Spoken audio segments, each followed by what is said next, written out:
When you hear witch trials, you probably think of Salem, Massachusetts.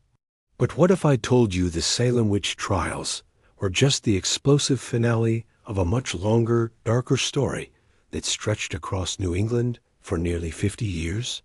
This wasn't just one town's madness. It was a colonial-wide panic.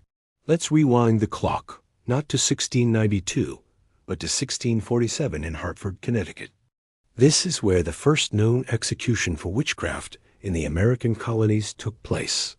Her name was Alcyone. We know very little about her, only that she was hanged, setting a terrifying precedent. This wasn't an isolated incident. 15 years later, from 1662 to 1663, Hartford was gripped by its own witch panic. A wave of accusations led to at least 7 trials and 4 more executions. People like Mary Sanford and Nathaniel Greensmith were sent to the gallows. What was driving this fear?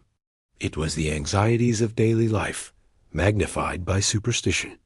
When a cow mysteriously died, a crop failed, or a child fell ill with an unexplainable sickness, colonists didn't just see it as bad luck. They saw it as maleficium, harmful magic. Personal grudges and community disputes easily curdled into deadly accusations. Your neighbor's envy could literally get you killed. It was a perfect storm of fear, religion, and suspicion, simmering long before it boiled over in Salem.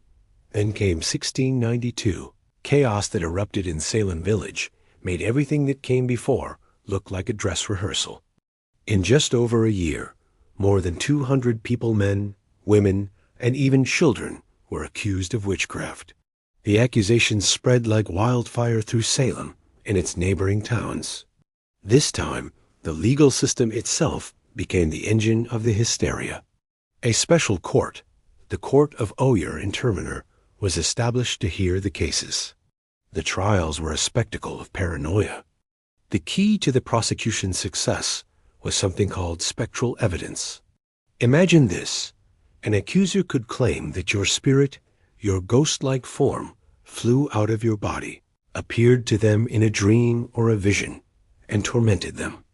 They could say your specter pinched them, choked them, or tempted them to sign the devil's book. And the court accepted this as legitimate proof. There was no way to defend against it.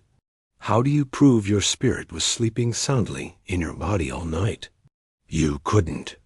Based on this flimsy evidence, 30 people were formally convicted. The punishments were brutal. 19 were hanged on Gallows Hill, but one man, an elderly farmer named Giles Corey, suffered a particularly horrific fate. He refused to enter a plea of guilty or not guilty, likely to prevent the state from legally confiscating his land and leaving his family with nothing. For his defiance, he was pressed to death.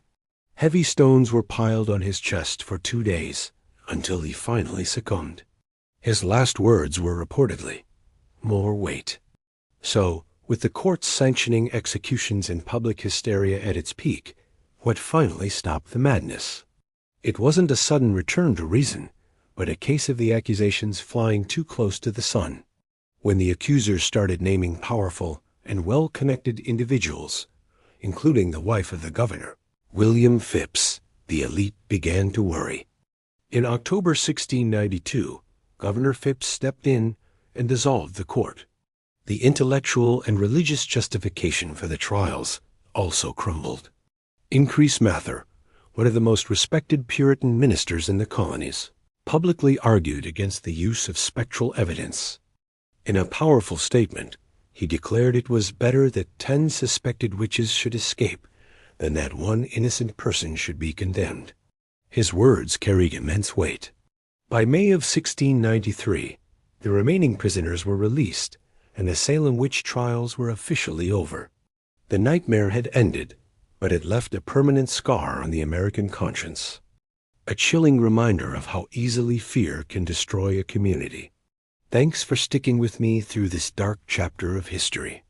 If you found this story fascinating, please hit that like button and subscribe for more deep dives into the past. Let me know in the comments what historical event you'd like to see covered next. See you in the next video.